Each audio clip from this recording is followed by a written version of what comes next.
Sister हमारी मौसी या हमारे पिताजी के सिस्टर हमारे बुआ जी वगैरह आती थी तो हम लोगों को दक्षिणा दे के जाती थी।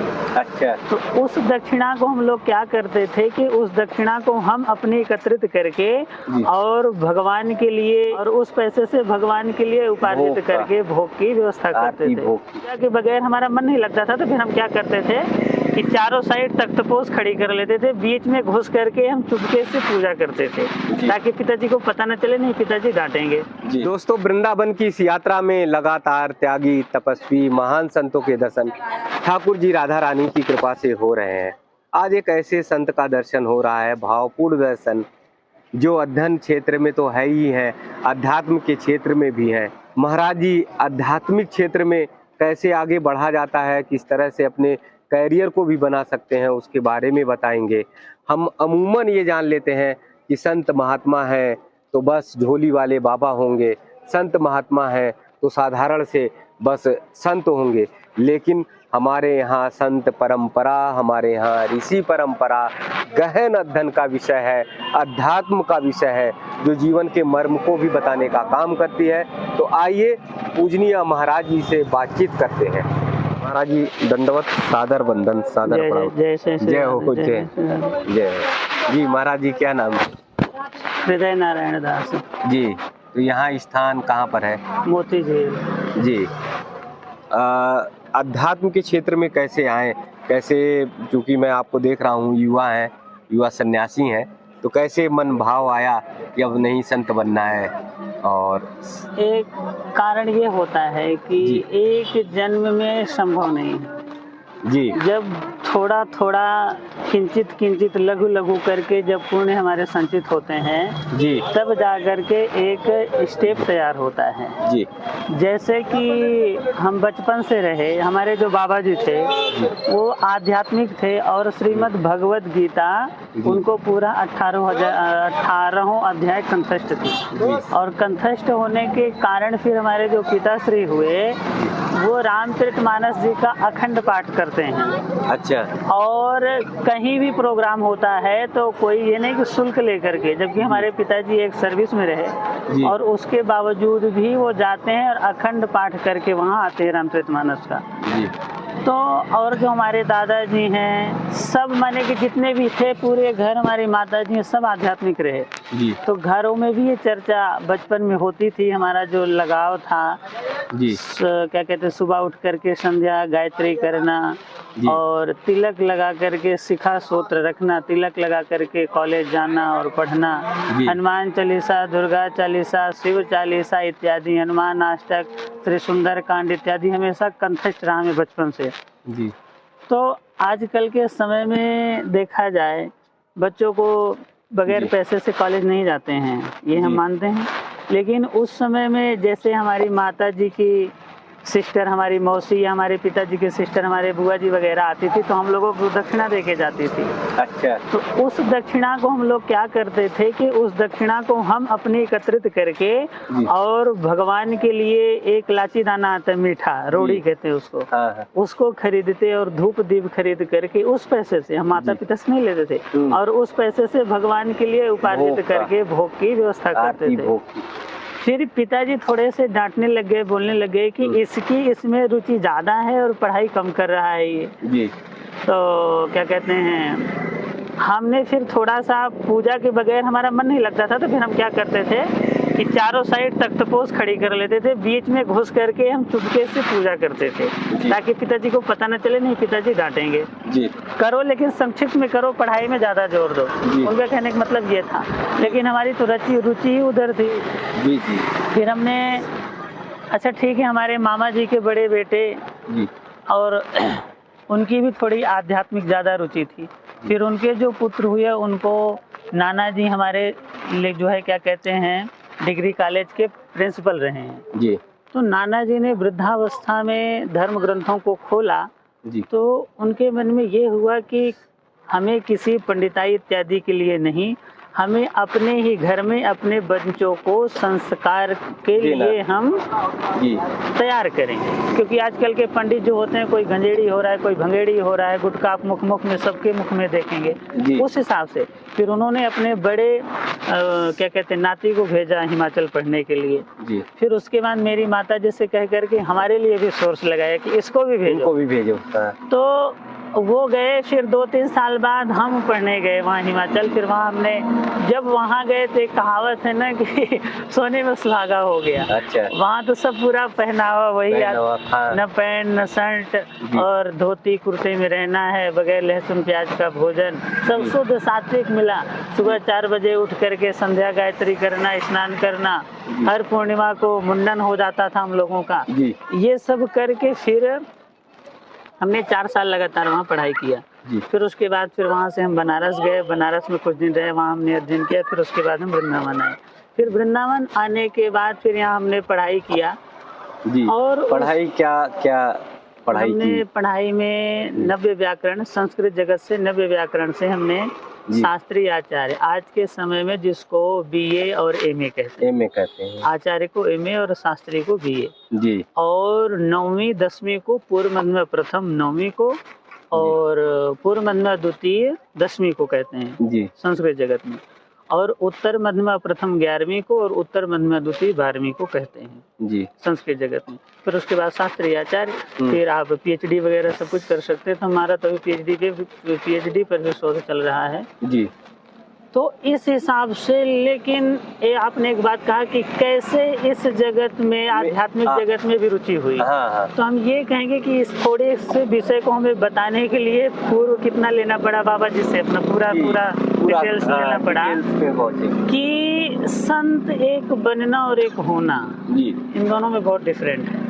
संत हम बनते हैं, कुछ दिन बाद फिर अपना सब सिस्टम अलग हो जाता है, हम उस विषय पर ज्यादा प्रकाश नहीं डालेंगे।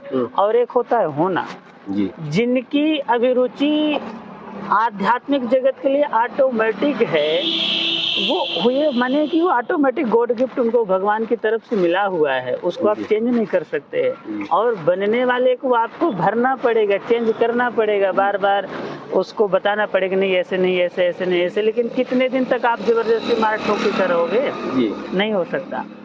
तो जो होने वाली बात है कि जो गॉड गिफ्ट से जिनको संतत्व मिला हुआ है, जो भगवान के कृपा से ही प्राप्त हुआ है, वो हमारे एक जन्म से नहीं हो सकता। उसमें कई जन्म हमारे अपने प्रारब्ध होते हैं और हमारी परंपरा, हमारे संस्कार, हमारे माता पिता, भाई बंधु, दादा परदादा इत्यादि कई पीढ़ियों से एकत्रित होते होते वो पुण्य पुंज किसी न किसी पीढ़ी में आकर के एक संत को उत्पन्न करता है, जिससे फिर कहते हैं कि जब घर में एक वैष्णव या एक संत उपस्थित हो जाता है तो 21 पीढ़ी तर जाती है। तो उस 21 पीढ़ी के तहत अगर हम देखें, इन विषयों पर जब हम चर्चा करते हैं तो भगवान सोचते हैं कि इन 21 पीढ़ियों को कैसे तरोतारण करें हम। तो फिर भगवान वहाँ एक संत की उत्पत्ति करते हैं, फिर उसके माध्यम से उन 21 पीढ़ियों में जितने भी हुए हैं पूर्वज, उनका तरोतारण अपने आप कर देते हैं। होता है। तो भगवान को माध्यम बनाना पड़ता है। तो एक पीढ़ी से नहीं, जब अनेकों जन्म हमारे अपने जब सुकृत उदीयमान होते हैं और हमारे पूर्वजों के संस्कार दिए हुए जिस हिसाब से होते हैं, फिर अब जैसे हमारे बाबा जी को गीता कंठस्थ थी, गीता जी का अध्ययन करते थे वो।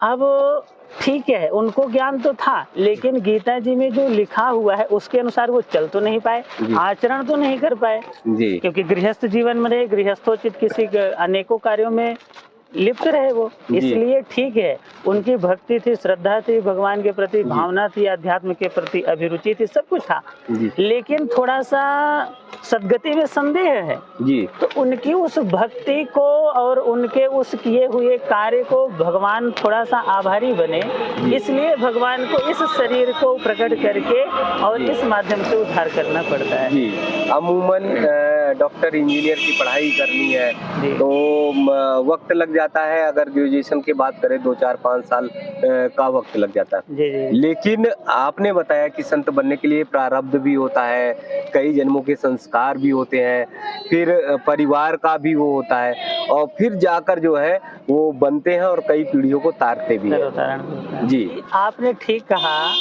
कि 4-5 साल ही लगा करके हम उस पे अध्ययन करके डॉक्टर है, इंजीनियर है, अनेकों प्रकार की उपाधि हम नौकरी। हासिल कर लेते हैं और करते हैं।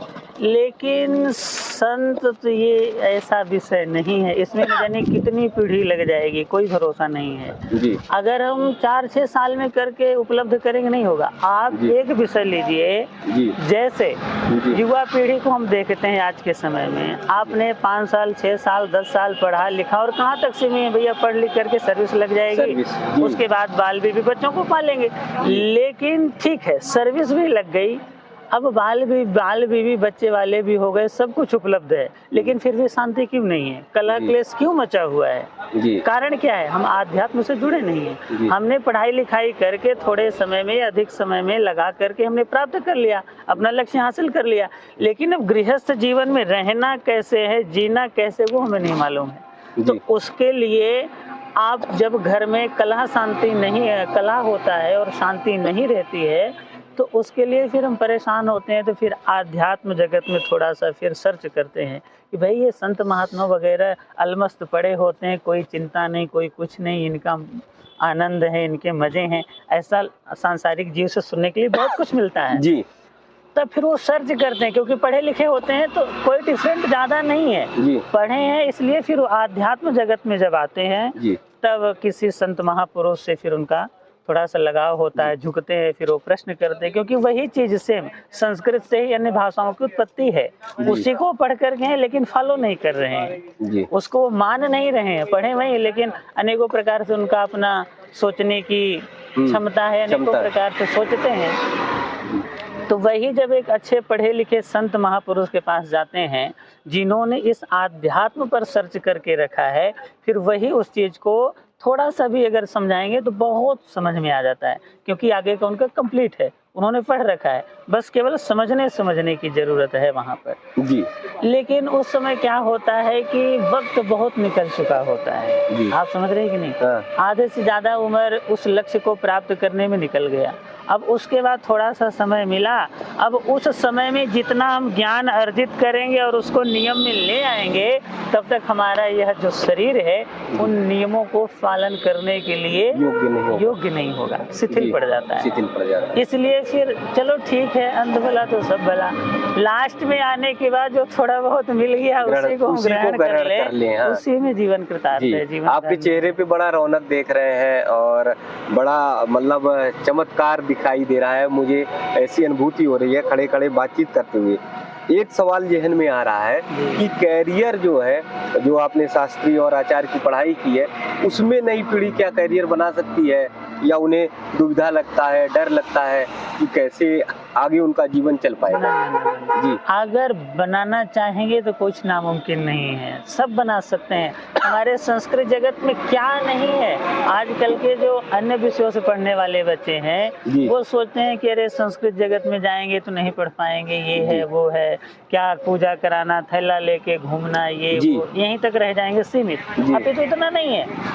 पूज्य हमारे पिताजी कहते थे कि बेटा कोई भी विद्या खराब नहीं है, लेकिन उस विद्या पर, उस विषय पर आपकी पहुंच कितनी है ये ज्यादा मायने रखता है। अगर आप संस्कृत जगत में ही पढ़ करके अच्छे बड़े कर्मकांड लाइन में जा रहे हैं तो एक से एक बड़े से बड़े ज्योतिषाचार्य हैं कि जो मस्तक को देख करके आपकी सारा पूरा जीवन बता देंगे कि पूर्व में क्या थे, आज क्या हो और भविष्य में क्या होगे, और क्या कहते हैं भूत में क्या थे।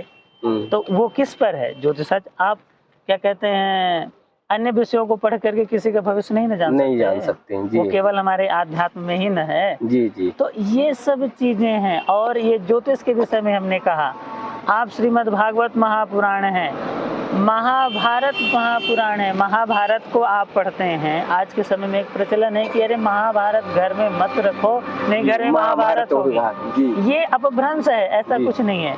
मुझे लगता है, जहाँ तक मेरी सोच है, कि महाभारत जैसे ग्रंथ को अगर कोई अध्ययन करे तो शायद उसके घर में महाभारत होगी नहीं, क्योंकि सब कुछ उसमें बताया है। हमारे शास्त्रों में, हमारे वेदों में, वेदांतों में क्या नहीं है, सब कुछ है।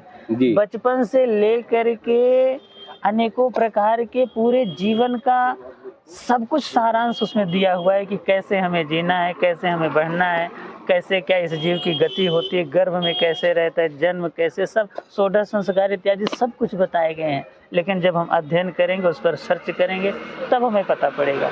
और शायद हमारा क्या कहते हैं, ये भी विचार है कि जो महापुरुष हैं और जो अध्ययन करके, सर्च करके जिस वाणी को वो बोलते हैं, उनके मुख से जो वाग्देवी प्रसारित होती हैं, उनमें मुझे लगता है, उनमें और शास्त्र में कोई ज्यादा भेद नहीं रह जाता। शास्त्र स्वरूप हो जाते हैं। शास्त्र स्वरूप हो जाते हैं। क्यों? क्योंकि शास्त्र का अध्ययन किए, और शास्त्र का अध्ययन करेंगे तो चिंतन होगा। माइंड भी उनका शास्त्र स्वरूप ही हो गया, क्योंकि पढ़ रहे हैं तभी ना चिंतन कर रहे हैं। आप अन्य विषय को पढ़ते हैं, साइंस पढ़ते हैं, तो आप एग्जाम देने जाएंगे तो जो वहाँ होगा उसी को आप न उत्तर दे। अगर माइंड में नहीं होगा, माइंड में कैसे आएगा? जब चिंतन करेंगे। चिंतन नहीं होगा, निधिध्यासन नहीं होगा, माइंड में वो बात नहीं होगी, तो आप वहाँ कैसे एग्जाम देंगे? नहीं दे सकते। तो सेम उसी प्रकार से जब वो शास्त्रों का अध्ययन करते हैं, शास्त्रों का अध्ययन करने के बाद उनका जो चिंतन है, जो मानसिक विचार, वो भी शास्त्र स्वरूप हो गया। फिर उसका निचोड़ निकालते हैं कि हमने पढ़ा और पढ़ने के बाद हमने चिंतन किया, इसका निचोड़ क्या निकला? तो इसका निचोड़ केवल यही है, केवल हरि की भक्ति, निस्वार्थ रूप से ठाकुर जी के चरणों में प्रेम। फिर उस पर वो सर्च करते हैं और उस पथ को अपना लेते हैं, तो फिर शास्त्र में और उनकी वाणी में भेद कहाँ रहा? नहीं रह जाता। तो उनके द्वारा से, मुख से प्रसारित हुई वाणी वो शास्त्र विहित ही होती, शास्त्र निहित नहीं होती। तो ऐसे सद्गुरुदेव के चरणों में तुच्छ से तुच्छ जीव जा करके जब साष्टांग प्रणिपात हो जाता है, शरणागति ले लेता है, तो फिर उसे शास्त्र अध्ययन की आवश्यकता नहीं पड़ती है।